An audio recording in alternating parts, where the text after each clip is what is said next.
Ja želim sve da vas pozdravim. Drago mi je što smo ponovo zajedno.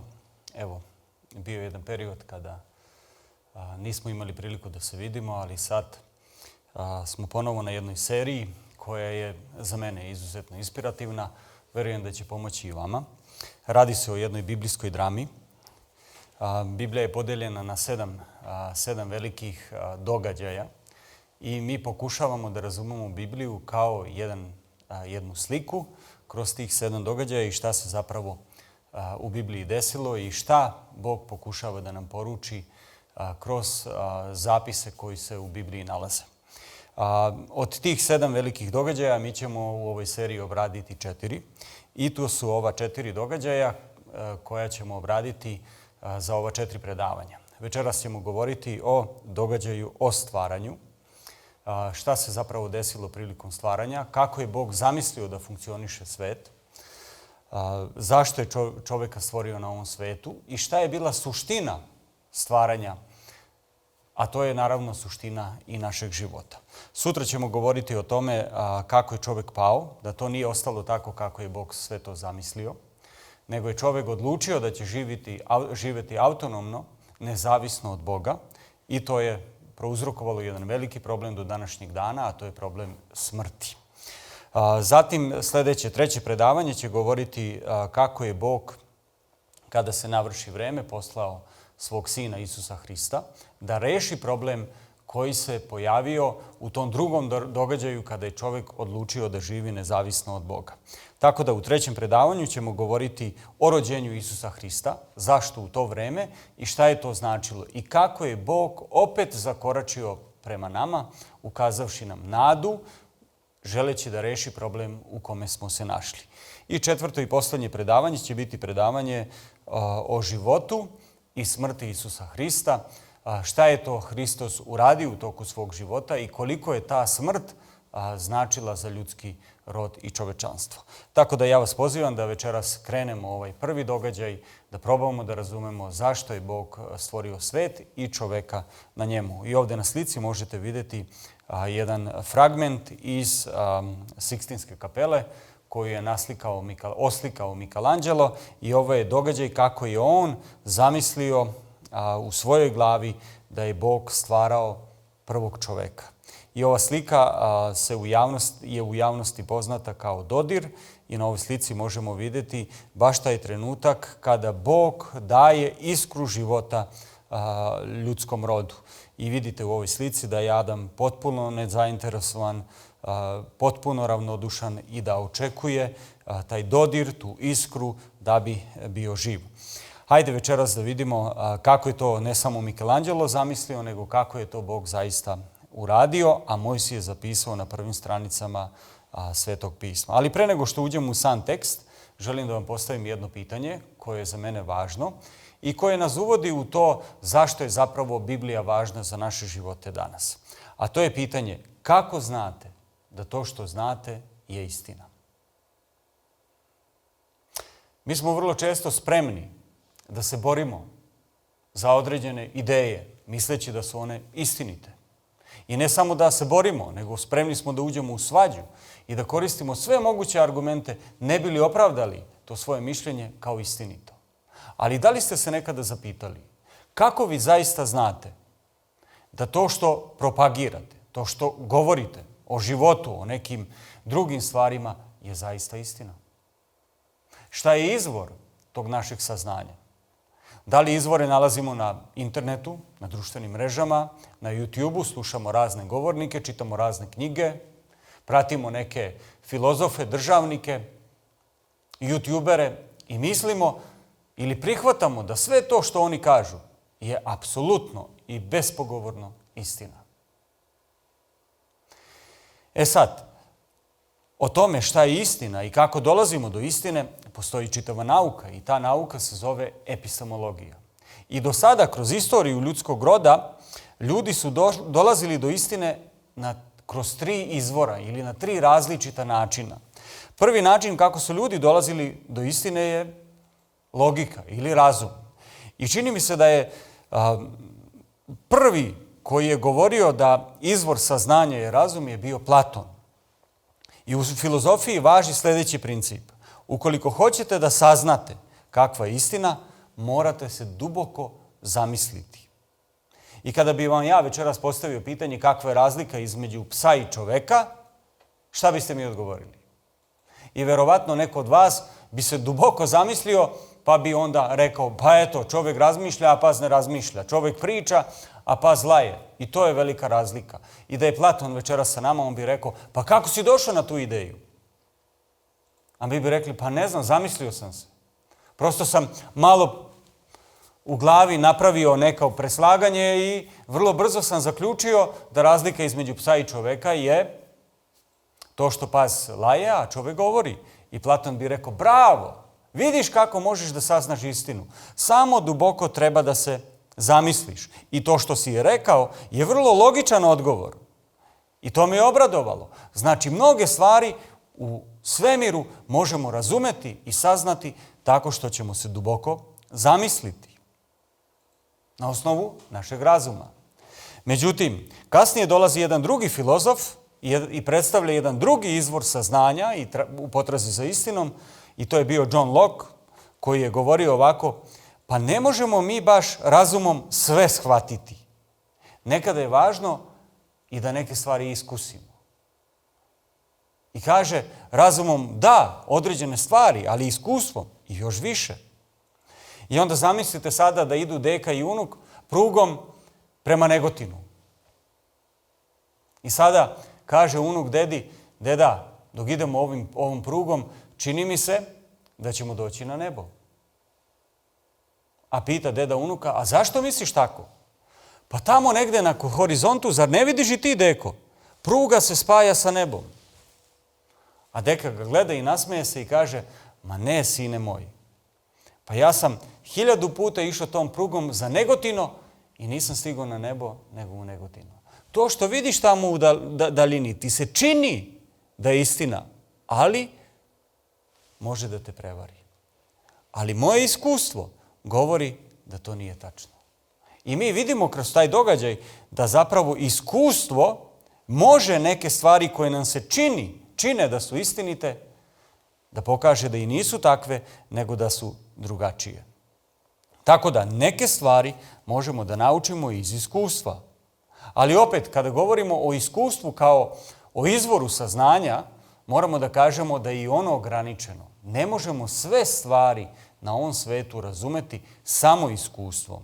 I zato i Platon i John Locke su u pravu. Neke stvari razumemo razumom, neke stvari razumemo iskustvom. Tako i razum i iskustvo su dobri izvori saznanja kako stvari možemo znati da su istinite. I konačno, hrišćani bi rekli, jedan od izvora saznanja ili kako da znamo šta je istina, jeste i otkrivenje Božje. I vrlo često kada govorimo o tome, hrišćani znaju da citiraju tekst iz 5. Mojsijeve iz 29. poglavlja, 29. stih, koji je jako važan stih, koji studenti teologije moraju ponući da znaju, koji nam zapravo i govori o tome da je Bog onaj koji jedini zna istinu. I kaže ovaj stih da te tajne ovoga sveta i svemira i istine se nalaze u njegovoj ruci, pripadaju njemu, našem Bogu. I da je Bog spreman da nam otkrije tu istinu. I da je naša uloga na ovom svetu, kroz iskustvo i kroz razum, da otkrivamo tu istinu koju nam Bog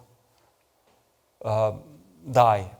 I stih kaže, ima tajni koje pripadaju samo Gospodu, našem Bogu, ali ono što je otkriveno, ono što je Bog otkrio, pripada nama i našoj deci doveka da proučavamo, da razmišljamo o tome i da otkrivamo. I tu važi jedan važan princip koji kaže ovako, šta nije otkriveno, to čovek ne može da zna. Apsolutnu istinu i apsolutno znanje o svemiru i o čoveku i o ovom svetu drži Bog. I Bog otkriva. A mi smo ti koji treba da tragamo za tim otkrivenjem, da razumom i iskustvom saznajemo. I sada kada bi postavili pitanje, možda je suviše banalno, jeste, a šta je najvažnije od ova 3 izvora? Da li razum, da li iskustvo ili otkrivenje Božje? I verovatno, pošto se nalazimo u hrišćanskoj zajednici, Vi kao verujući bi rekli, pa otkrivenje Božje je najvažnije. Međutim, moramo priznati da svaki od ovih izvora otvara pogled na određeni deo realnosti. Samo što je stvarnost i realnost mnogo šira i nadilazi te izvore o kojima smo govorili. I zato mi ne možemo sve obuhvatiti razumom i zato razum nije jedini, ali je itekako važan. I zato ne možemo samo argumente iz razuma koristiti, nego reći i argumenti iz iskustva su važni, a isto tako i argumenti iz Svetog pisma. Tako da razum i iskustva su korisna sredstva, ali kao izvori saznanja oni nisu dovoljni. Svemir i istina prevazilaze i razum i iskustvo. I zato je Biblija važna. Sad, kada Talmud objašnjava neke stvari, šta mi možemo znati, a šta ne možemo znati na ovom svetu, postoji jedan citat iz Talmuda koji kaže da mi ne vidimo svet takav kakav jeste, nego ga vidimo onakav kakvi smo mi. Kao da govori da svako od nas ima svoj svet. Kao da mi, kao ljudi, pojedinci, jedinke u ovom svemiru, imamo neke filtere koji nam zamagljuju tu pravu realnost, tu pravu istinu. Koji bi to filteri bili? Filteri mogu biti kultura. I mi se razlikujemo, jer ja sam Slovak, vi ste Makedonci, neko je Srbin, treći je Bugar, četvrti je, ne znam ni ja, Grk. I svako, zbog korena naroda i kulture koji pripada, on ima pogled na svet. I ta kultura vrlo često zna da učini da mi ne vidimo istinu onakvu kakvo jeste, nego ta kultura oboji tu istinu i samim tim je iskrivi. Naravno, drugi filter je obrazovanje. Neko je školovaniji, neko je manje školovan. Neko je pismen, neko je nepismen. Neko je pročitao određene stvari, drugi nije pročitao određene stvari. Neko je čuo negde, išao po svetu, neko nije išao po svetu i nije imao priliku da čuje. I svako na osnovu tog obrazovanja koje je stekao gleda na svet. I vrlo često i to obrazovanje zna da iskrivi. Nekada i vrlo obrazovani ljudi ne vide realnost onakvu kakva ona jeste. Pa onda starosna dob. Neko je stariji, neko je mlađi. I vrlo često stariji ljudi kažu mlađima, jao, ti si mlad i naivan. Čuli ste to? I šta to znači? To znači da što je tvoja kosa seđa, ti si mudriji. Zašto? Jer si mnoge stvari video, o mnogim stvarima si promislio, a ne samo da si promislio, mnoge stvari si iskusio i ti sada otprilike pretpostavljaš šta bi moglo da se desi ako se krene ovim putem ili onim putem. I to ti daje prednost u odnosu na mlađe ljude koji tek stasavaju i treba da prođu tim putem. Tako da starosna dob nam pomaže da neke stvari vidimo, a opet neke stvari nam sakriva.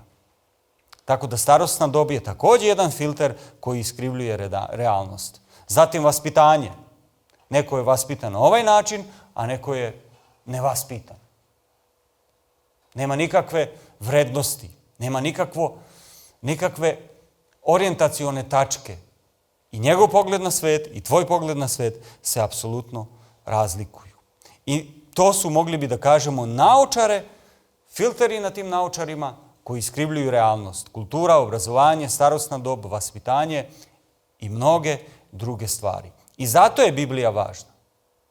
Jer Biblija je knjiga koja zapravo čisti te naočare. Koja nam govori o nekim principima koji su iznad kulture, iznad obrazovanja, iznad vaspitanja, iznad starosne dobi. I zato Bibliju treba da proučavamo i čitamo i da otvaramo ako želimo da saznamo šta je istina i kako ovaj svet funkcioniše. Zašto ga je Bog tako stvorio i šta je od njega očekivao i kako ga je pustio u rad i gde se mi zapravo sada nalazimo i zbog čega se nalazimo u takvom stanju. I zato mi želimo da otvorimo Sveto pismo i želimo sada da razgrnemo tu prašinu koja je pala na naše naočare zbog kulture, obrazovanja, vaspitanja i starosne dobi koje imamo i da vidimo kakva je zaista istina. U knjizi Marka Finlija Nada za teška vremena na 50. strani Finley kaže ovako, šta je zapravo svrha Svetog pisma? On kaže, Biblija sadrži istoriju, ali nije prvenstveno istorijska knjiga. Biblija govori o nauci, ali nije naučni udžbenik. Biblija pruža uvid u ljudski ali nije rasprava o psihologiji. Iako Božja reč dotiče različite discipline, ona je pre svega otkrivenje Božje volje. To kaže Finley. Ako zaronimo u Sveto pismo, mi ćemo naravno vidjeti istoriju, mi ćemo vidjeti nauku, mi ćemo razmišljati o ljudskom razmišljanju. Ali pre svega otkrivamo principe Božjeg delovanja. Principe Božje volje. Kako je Bog sve to zamislio. Ona nam otkriva večnu istinu koja je važna za čovečanstvo. I biblijski odgovori na 3 životna pitanja su jako važna. I svi se suočavamo sa ova 3 pitanja, kaže Finley. I ako želimo odgovore na ta 3 pitanja, to nalazimo u Bibliji. Koja su to 3 pitanja? Zašto smo ovdje? Odakle smo došli? I prema čemu idemo? Šta nam donosi budućnost? I kada odgovorimo Svetim pismom na ova 3 važna pitanja, ona nam pružaju nadu i ohrabrenje. Hajde sada da uđemo u Sveto pismo, da vidimo kako je Bog stvarao, da objasnimo zašto je Bog stvorio ovaj svet na takav način. Sad, pre nego što uđemo u Sveto pismo, moramo isto tako da kažemo da je jako važno kakvo ćemo pitanje postaviti. Kada otvorimo Sveto pismo i prve stranice Biblije, kada počnemo da čitamo, moramo da imamo cilj. Zašto to čitamo? Šta želimo da saznamo? I vrlo često se dešava da postavljamo 2 vrste pitanja. Pitanje zašto i pitanje kako. I kada postavljate pitanje zašto, morate znati da to pitanje je strano u našoj kulturi. A rekli smo da kultura u kojoj mi živimo je pod snažnim uticajem grčke kulture i saznanja, ili kako se dolazi do saznanja onako kako su Grci mislili. I oni su uvek postavljali pitanje kako se stvari dešavaju. Dok oni koji su autori Svetog pisma, pisci Biblije, koje je Bog nadahnuo da zapišu, dolaze iz jedne sasvim druge kulture. Iz kulture semitskih naroda. I oni su uvek odgovarali na pitanje svrhe, a to je pitanje zašto se to desilo. I sad vi vidite da mi se nalazimo na području koje zbog kulture ne može na pravi način razumeti biblijsko otkrivenje. Zašto? Jer vaspitanje, obrazovanje, kultura je pod snažnim uticajem grčke kulture koja uvek traži odgovor na pitanje kako. I mi sad kada otvorimo Sveto pismo, mi prvo što želimo da saznamo je kako je Bog stvarao svet. A ono što u Svetom pismu najčešće pročitamo je odgovor na pitanje zašto je Bog stvarao svet.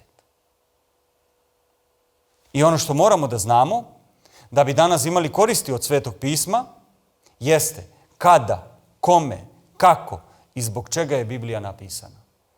To su osnovne stvari. Kome, kada, kako, u kom periodu i onda pitanje, a zašto je tako napisana? Moramo biti svesni da u njoj nećemo naći odgovor na svako naše pitanje, jer pisci Biblije nisu imali ista pitanja kao što smo mi imali. I ne odgovaraju na pitanja koja nas muče danas, nego su odgovarali na pitanja koja su njih tada mučila. I dok proučavamo Bibliju, moramo uvek imati na umu koje pitanje postavljamo, šta rešavamo, jer od toga zavisi odgovor koji dobijamo. Tako da, hajde da postavimo to ključno pitanje večeras. Zašto je Mojsije napisao izveštaj o stvaranju na prvim stranicama Svetog pisma? Zašto? Zašto to nije rekao negde na sredini ili negde na kraju ili uopšte mogao je to da preskoči? Ne, njemu je bilo jako važno da izveštaj ili događaj stvaranja zapiše na prvim stranicama Svetog pisma. I šta nam zapravo Mojsije govori kroz taj izveštaj o stvaranju sveta? Ono što također moramo da kažemo, da mi vrlo često u izveštaju o stvaranju sveta tražimo odgovore na pitanja koje Mojsije nikada nije postavio i pokušavamo da izvučemo od neke činjenice koje nije spomenuo I kreacionisti kada žele da opravdaju da je Bog stvorio svet, oni u izveštaju o stvaranju nalaze naučne činjenice koji dokazuju da su živjeli dinosaurusi, da je ne znam ni ja šta i tako dalje i tako dalje. Međutim, izveštaj o stvaranju nije naučni spis koji treba da dokazuje kreacionizam. Mojsije nikada nije postavio takva pitanja. I pogledajte prvi stih šta kaže. U prvom stihu je jedan uvod u čitavu priču, u čitavu Bibliju, koji kaže: u početku Bog je stvorio nebo i zemlju. U početku kada je sve počinjalo, kaže Mojsije, postojao je neko ko se zove Bog. I taj Bog je odlučio da se angažuje, da nešto učini, da nešto uradi. I zato je u početku taj Bog počeo da stvara. I to je bio Bog, kaže Mojsije u ovom prvom stihu, koji je stvorio nebo i zemlju. I taj prvi stih nam zapravo razotkriva jedan osnovni princip biblijskog pogleda na svet. A Biblija može da se tumači i pogledom na svet. I mi zapravo sad vidimo kakav je pogled Biblije na ovaj svet. U prvom stihu Svetog pisma Biblija nam govori da u svemiru postoji Bog i postoje stvorenja koja nisu Bog. Postoji Bog koji je tu uvek bio i koji u jednom trenutku odlučio da se angažuje i da stvori, i postoje stvorena bića koje je taj Bog stvorio. Bog nisu stvorenja, stvorenja nisu Bog. I ovog principa se moramo strogo pridržavati, koji učimo iz ovoga prvoga stiha. Kada god počnemo da zanemarujemo da postoji ogromna razlika između stvoritelja i stvorenih bića, mi upadamo u ogromne probleme. Ovaj stih, prvi, u početku stvori Bog nebo i zemlju, nam govori da između Boga i čoveka kao stvorenog bića postoji ogroman ponor, koji čovek kao stvoreno biće nije u stanju da ga savlada. I zbog toga nismo u stanju ni da ga shvatimo, ni da ga razumemo. I ono što jedino mi kao stvorena bića možemo razumeti, jeste ono što nam Bog otkrije. Jer kao da postoji neka druga stvarnost, mimo stvarnosti stvorenih bića. I tu stvarnost otkriva sam Bog.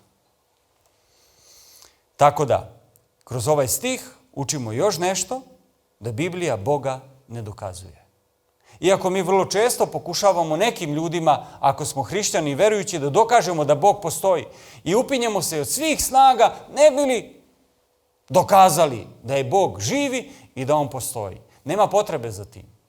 Knjiga koja govori o Bogu ga uopšte ne dokazuje. Ona ga podrazumeva.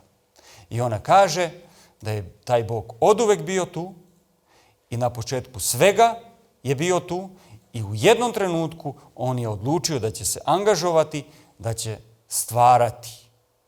I taj princip ogromne razlike ili ponora između stvoritelja i stvorenih bića iznedruje jednu ključnu istinu, a to je princip zavisnosti. Stvoritelj ne zavisi od stvorenih bića, a stvorena bića, vi i ja, zavisimo od stvoritelja. Stvoritelj može da živi bez nas jer je bio period kada je stvoritelj živeo sam, a stvorena bića nisu postojala i ona ne mogu da žive bez svog stvoritelja. Princip zavisnosti. Ako hoćeš da živiš pravi život, moraš da budeš u odnosu sa Bogom. Jer izvor tvog života nije dobra hrana, nije san, nego Bog. Tvoj stvoritelj, koji te stvara i koji te održava u životu. I zato je taj Bog veliki i moćni, koga ne možemo razumjeti, koji je u drugoj realnosti odlučio da stvori stvoreno biće, stvorena bića, da stvori zemlju i čoveka na njoj i da mu drži i održava život. I ovdje dolazimo do prvog osnovnog principa da u svemiru postoje Bog i postoje stvorenja. Bog nije stvorenje, a stvorenja nisu Bog. Sad pitanje, zašto je Bog stvorio svet? Prva 3 stiha u Svetom pismu glase ovako. Prva Mojsijeva 1 od 1 do 3. U početku stvori Bog nebo i zemlju, a zemlja beše bez obličja i pusta. I beše tama nad bezdanom. I Duh Božji se dizao nad vodama i onda je rekao Bog, neka bude svetlost i pojavila se svetlost. Znači, rekli smo da u ova 3 stiha nam se Bog predstavlja. Mojsije kao da želi da predstavi ko je Bog. I kada vidimo ovdje, ja sam namjerno obeležio crvenim, da u početku stvori Bog sa svojim duhom i sa svojom rečju čitav svet u kome se nalazimo. A reč kojom je Bog stvarao je identifikovana u Evanđelju po Jovanu u 1. poglavlju, prva 3 stiha pa i 14. gdje je zapisano: u početku beše reč i reč beše u Boga. I Bog je bio ta reč i ona beše u početku u Boga i sve je kroz nju postalo i bez nje ništa nije postalo. I ta reč, kaže 14. stih, je postalo telo i uselilo se u nas, puno blagodati i istine. I videsmo slavu njegovu, slavu kao jedinorodnog od Oca. I mi sada zaključujemo da reč kojom je Bog stvarao je niko drugi nego Isus Hristos.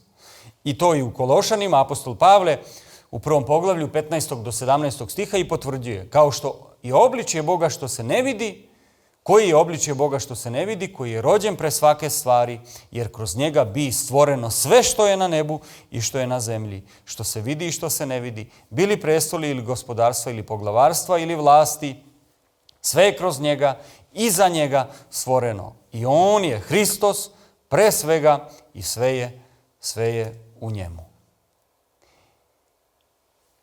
I odmah tu, na prvoj stranici Biblije, u prva 3 stiha, mi saznajemo drugu osnovnu istinu.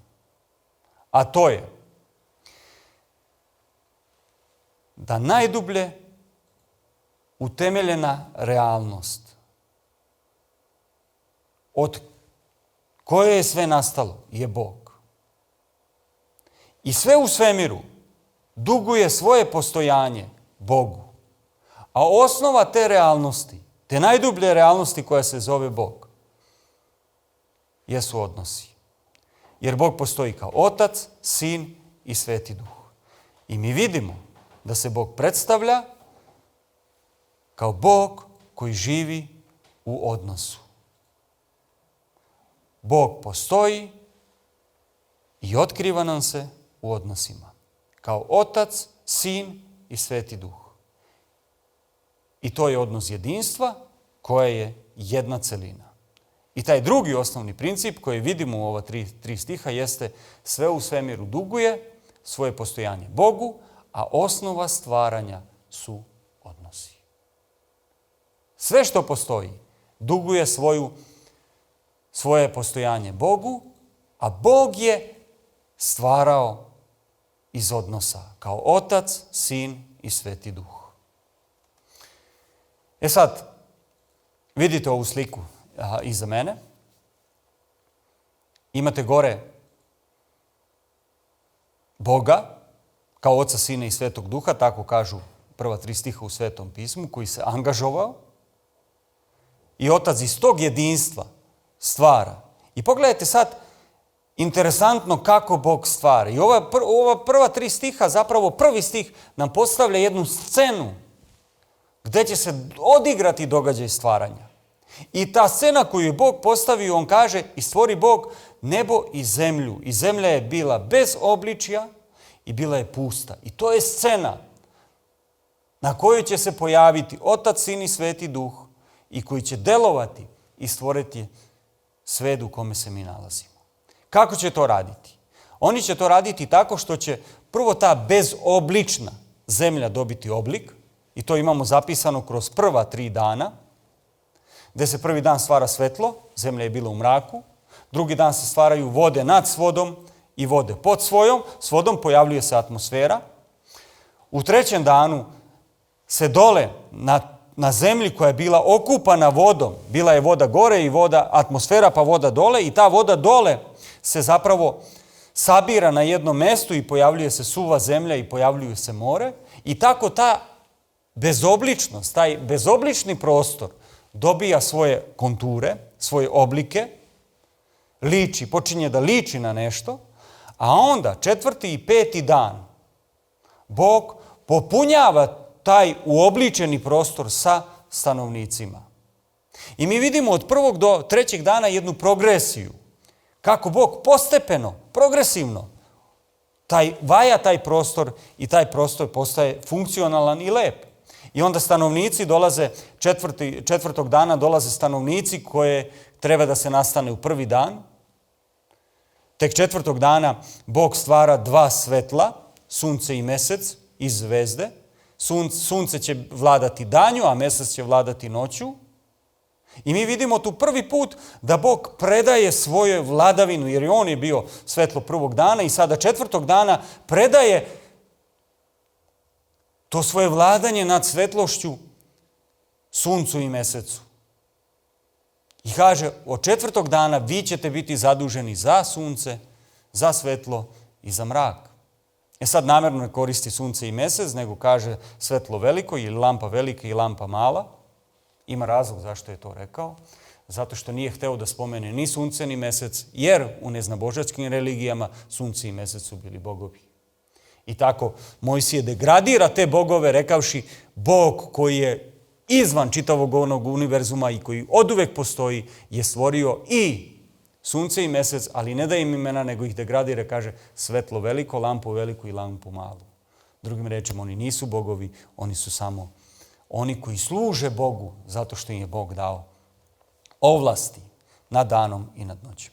Drugi dan, taj uobličen drugi dan vode nad i vode pod dobijaju svoje stanovnike, a to su ribe i ptice.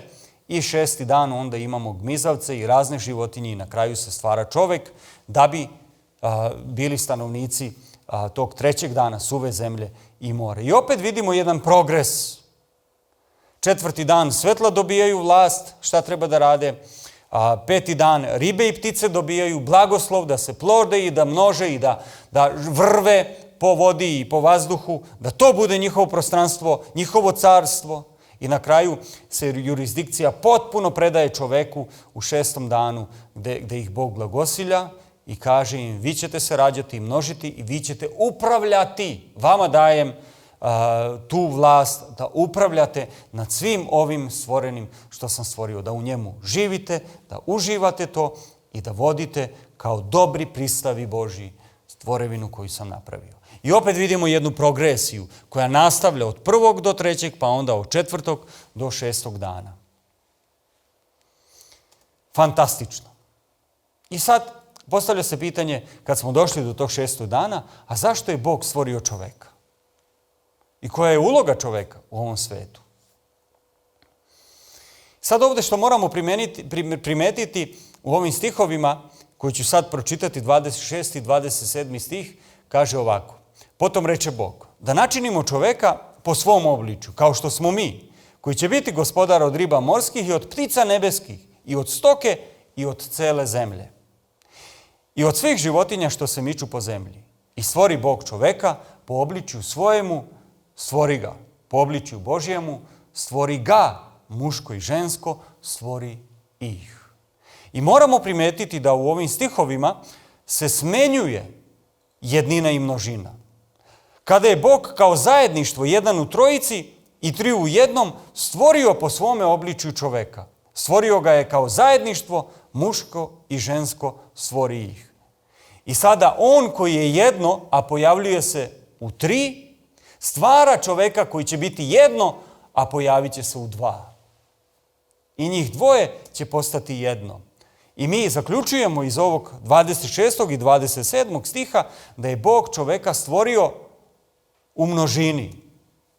Po obličju svom stvori ga, kao što su oni.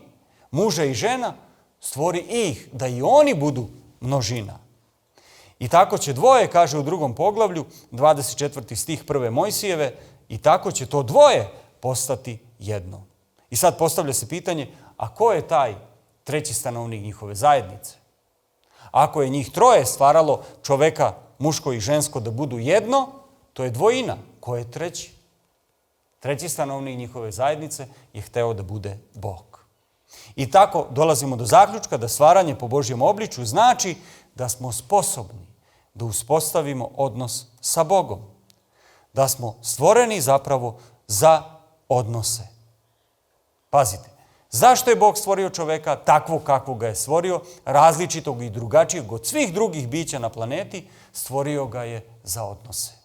Za odnos sa sobom. Bog stvara čoveka takvog da bi čovek mogao da uđe u odnos sa njime. Čovek je sposoban kao biće da uspostavi odnos sa Bogom, ali je sposoban da uspostavi odnos i sa drugim bićem koje je njemu ravno. I zato ih stvara dvoje, muško i žensko. I mi vidimo da je suština ljudskog bića u odnosima. Čovek je ne samo telesno biće, fizičko, već i socijalno, jer ima druga koji će mu biti nasuprot, s kojim će ući u zajednicu, ali i duhovno, jer će moći da uđe u zajednicu sa Bogom. I tako vidimo da je suština ljudskog bića zapravo u odnosu. U odnosu sa sobom, u odnosu sa drugima i u odnosu sa Bogom. Fantastično. Osnova stvaranja su odnosi. I sada Bog, ta realnost apsolutna, iz odnosa stvara svet, a na kraju i biće, vrhunsko biće, iz odnosa za odnose, koje će biti slika onoga kako, slika te suštine Božije.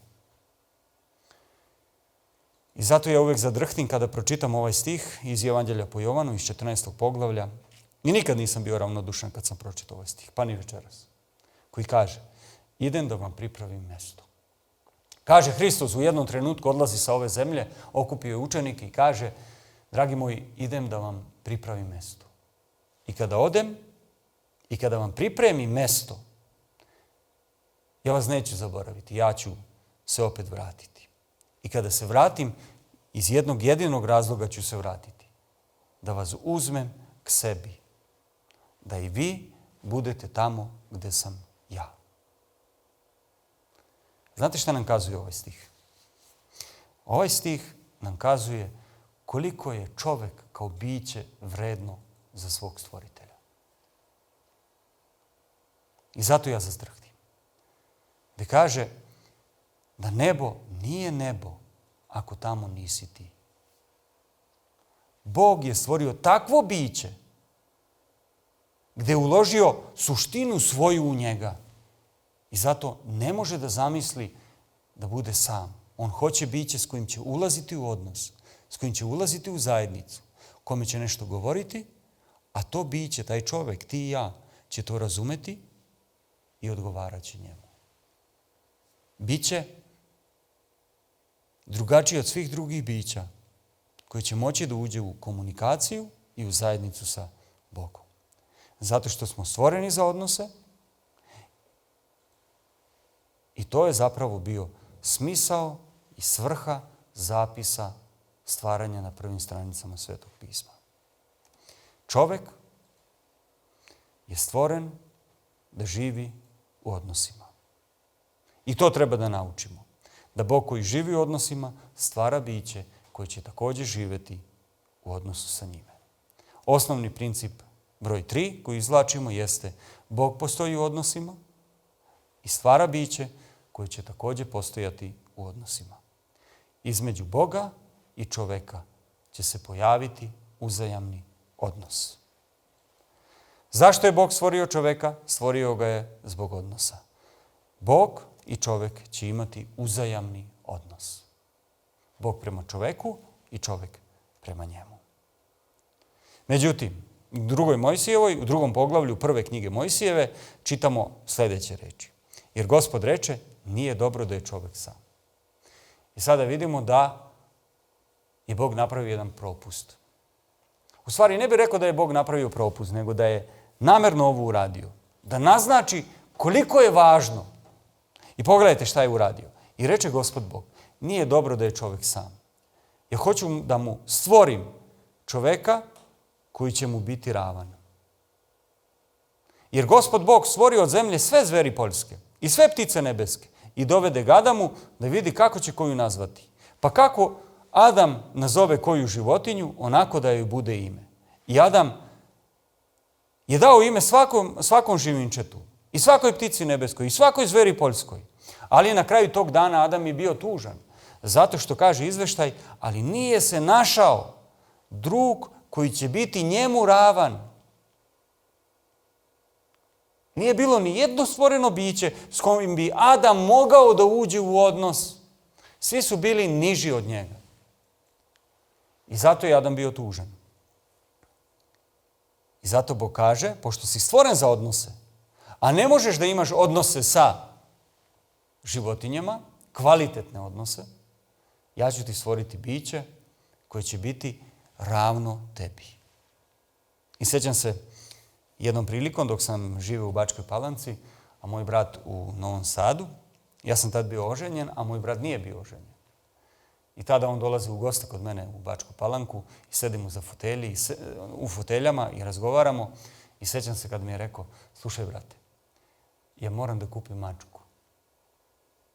Ja pitam, pa šta će ti mačka? Mi nikad životinje nismo u kući imali.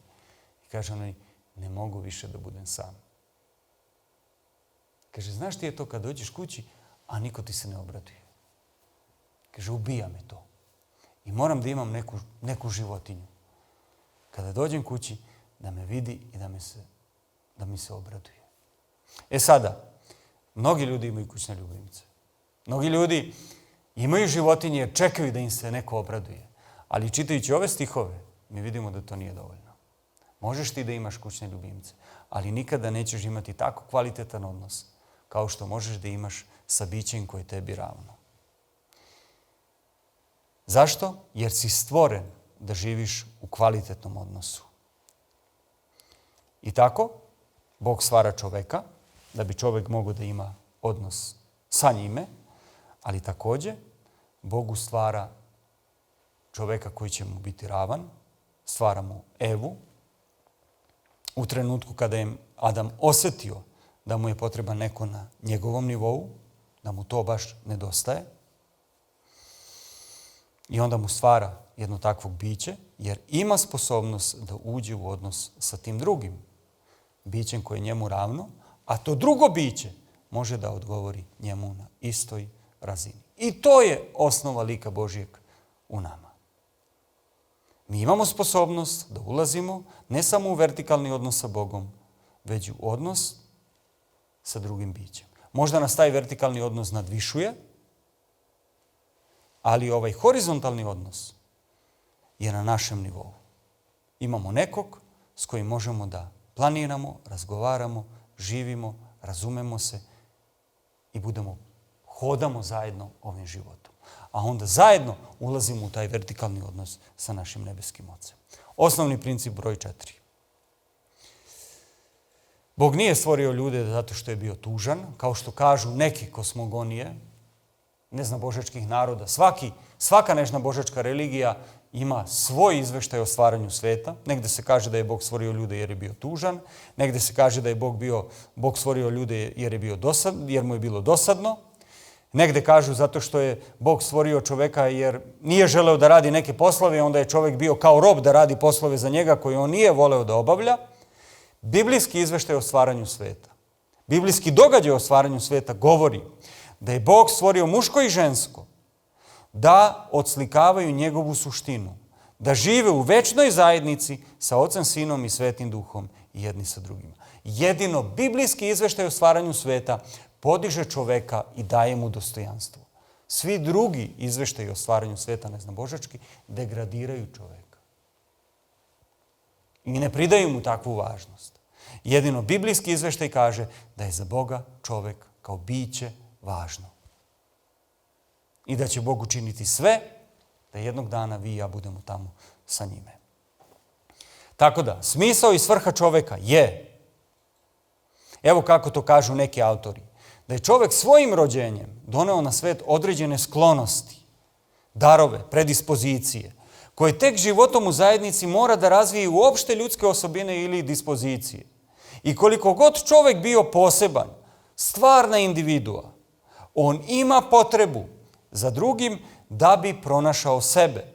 Čovjek upoznaje sebe kroz odnos sa drugim čovekom, koji mu je ravan na istom nivou, ali svoje unutrašnje biće može da spozna samo kada se posmatra u odnosu na stvoritelja. Onda vidimo taj vertikalni odnos. Da uđe u zajednicu sa onim koji ga nadvišuje. Kao stvoreno biće, on ulazi u zajednicu sa stvoriteljem koji je iz druge realnosti i tada upoznaje svoju unutrašnjost. Ja sam ja, ali ipak nisam sebi dovoljan. I ako hoću da postanem pustinja, ako neću da postanem pustinja, kaže Šušnjić, ja ću se otvoriti drugome. Tako da, za kvalitetan razvoj nas kao ličnosti bi trebalo da imamo i kvalitetne odnose. Sa drugim bićem koje je nama ravno, ali i sa svojim stvoriteljem da bi upoznali sebe. I zato i Šušnjić kaže, čovjek se zapravo 2 puta rađa.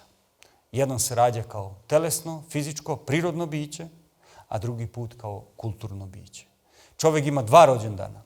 Da bi bio čovjek, čovekom ili ljudsko biće, mora da zadovolji pre svega svoje fizičke potrebe, ali zatim i duhovne. Telesno da bi bio živ, a duhovno da bi bio zdrav. Telesno da bi živeo, a duhovno da bi bio zdrav. Tako da, vraćamo se sad na izveštaj o stvaranju, gdje smo gledali dinamiku stvaranja, plan kako je Bog stvarao. I ako vidite ove žute strelice, onda vidimo da taj progres od 1. dana do 3. i od 4. do 6. vodi prema nečemu. I fali još jedan dan. Jer je Bog svet stvarao ne za 6 dana, nego za 7 dana. I kao da u ovoj priči koju smo sada predstavili, fali taj 7. dan. I tog 7. dana Bog stvara jednu katedralu u vremenu, kao što se izrazio Abraham Heschel. Zašto? Zato što 7. dan je odvojio ne samo za odmor, kao što mi danas govorimo. 7. dan je period odmora. Ako je 7. dan samo period odmora, onda je svrha 7. dana šta? Da lenslujemo, da spavamo. Evo sad ništa nećemo raditi i svi ćemo se ispružiti u naše krevete i dobro nam je. Jer zato Bog stvorio 7. dan. Ne. Bog je stvorio 7. dan za zajedništvo. Zato što On, Bog, kao Otac, Sin i Sveti Duh, jedinstvo množine, stvara nešto 7. dana gdje će se također pojaviti zajedništvo, jedinstvo množine. Gdje će čovjek biti u zajednici sa Bogom. Njih 2 i dobit će 3. stanovnika svakog 7. dana. I zato Heschel kaže, Bog stvara jednu katedralu u vremenu, nešto što niko ne može uzeti i ne može srušiti. Ona je sazidana od vremena i svakih 7 dana ona se pojavljuje. Gde god bio na planeti Zemlji, ti možeš da uđeš u tu katedralu vremena. I tada, ulaskom u tu katedralu vremena, 7. dana, ti postaješ čovek na pravi način kako je Bog zamislio. Zbog toga što je smisao stvaranja da mi ljudi stupimo u odnos sa Bogom. Ako smo bili stvoreni po Božjem obličju, to znači da smo u stanju da stupimo i u vertikalni odnos sa nekim koji nas nadvišuje u odnos sa Bogom. On nas je stvorio sa sposobnošću da imamo sa njim odnos. To da imamo sposobnost da ulazimo u transcendentni odnos je za mene nešto fantastično. Iz tog odnosa ja zapravo upoznajem sebe i postajem čovjek. I bez toga, ako ne ulazim u 7. dan u zajedništvo sa Bogom, ja ostajem na 6. danu kao i druge životinje. Gmizavci i razne životinje. Čovjek ne treba da živi u 6. danu, nego da živi u 7. danu. I sad se postavlja pitanje, ne samo zašto je Bog stvorio 7. dan, nego zašto je stvorio čoveka 6. dana. Zašto ga nije stvorio 1. dana. Jer bilo bi vrlo jednostavno i vrlo logično, što bi Platon rekao, da se zamislimo i da kažemo, pa logičnije je da je Bog stvorio čoveka 1. dana. Jer da ga je stvorio 1. dana, svaki dan bi mu mogao dati određenu lekciju. Jer ga je svakako na kraju 6. dana ugurisao da bude vladar tvorevine koju je on uradio. Ali on to nije uradio. Stvorio ga je 6. dana, želeći da mu da jednu važnu lekciju. Znate koja je to lekcija? To je sljedeća lekcija. Adame, ništa od toga što vidiš oko sebe, ništa od sve ove lepote koju sam ja stvorio, a lepota je bila edemska. Ništa od te lepote, ništa od toga te neće učiniti srećnim. Svoju sreću, nećeš naći u materijalnim stvarima. Ti si stvoren za odnose. I sreća je u odnosu sa drugima i sa mnom. I zato želim da uđeš u taj 7. dan. Da te naučim. Da najvažnija stvar za tvoj život jeste da ja budem na prvom mjestu u tvom životu. I kada ja budem na prvom mjestu u tvom životu, sve ostalo će dobiti svoje mjesto. I zamislite sad prvi zalazak sunca. U savršenom svetu, predivna priroda. Sve je Bog divno uradio. Petak je i vi ste oduševljeni. I dolazi Bog i predlaže: Adame, da li bi želeo da proživimo tvoj prvi dan zajedno? 7. dan. Tvoj prvi dan kao čoveka. I želeo bi da budeš srećan. A jedini način kako to možeš da dosegneš, kaže mu Bog, jeste da živiš u zajednici sa mnom. I zato, Adame, ja te savjetujem, stavi mene na prvo mjesto u svom životu. Ne samo da ga savjetuje. Adame, ili čoveče, ja te učim, stavi mene na prvo mjesto u svom životu. Onda će sve drugo dobiti svoj smisao. I tako je počela prva subota. Vrhunac stvaranja. Ljudi u zajednici sa Bogom i jedni sa drugima. Divno! Kako je Bog lepo zamislio ovaj svet. Ali, nažalost, to nije ostalo tako kako je Bog zamislio. Nešto je taj Božji plan pokvarilo. O tome ćemo razgovarati sutra. Hvala vam večeras što ste bili pažljivi i vidimo se sutra na istom mjestu. Prijatno večer.